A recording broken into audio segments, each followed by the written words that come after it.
What? What did you do? That's not You're a monster!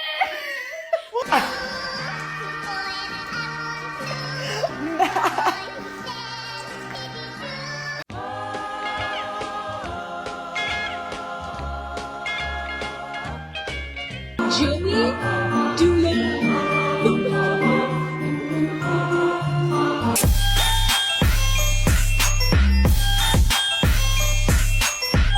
Have a holly jolly Christmas. It's the best time of the year.